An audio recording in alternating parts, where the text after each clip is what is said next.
July 19, 2024 ఆ రోజున Microsoft యొక్క ల్యాప్టాప్స్ మరియు పీసీస్ అన్నీ కూడా ఇలా బ్లూ స్క్రీన్ ఎఫెక్ట్కి గురయ్యాయి. ఇలా ఎందుకంటే క్రౌడ్ స్ట్రైక్ వాళ్ళు రిలీజ్ చేసిన ఒక అప్డేట్ వల్ల ఇలా బ్లూ స్క్రీన్ ఎఫెక్ట్కి గురయ్యాయి. దీంతోపాటు మైక్రోసాఫ్ట్ యొక్క 365 యాప్స్ కూడా ఇలా బ్లూ స్క్రీన్ ఎఫెక్ట్కి గురవడం జరిగింది. ఈ బ్లూ స్క్రీన్ ఎఫెక్ట్ వల్ల కంప్యూటర్స్ అండ్ పీసీస్ దాని మాటకి అవే షట్ డౌన్ అవ్వడం, మళ్ళీ రీస్టార్ట్ అవ్వడం జరిగింది.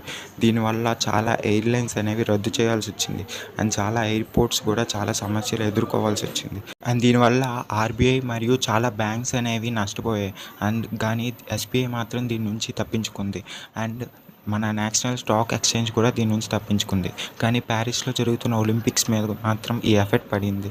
ఇలా ప్రపంచంలో ఉన్న యూఎస్, అమెరికా, ఇటలీ, ఇండియా ఇలా చాలా దేశాల్లో ఎయిర్లైన్స్ దీనివల్ల చాలా ప్లేన్స్ రద్దు చేయాల్సి వచ్చింది. కానీ క్రౌడ్ స్ట్రైక్ వాళ్ళు మళ్ళీ అప్డేట్ని రీబ్యాక్ చేయడం వల్ల టోటల్ మొత్తం క్లియర్ అయిపోయింది.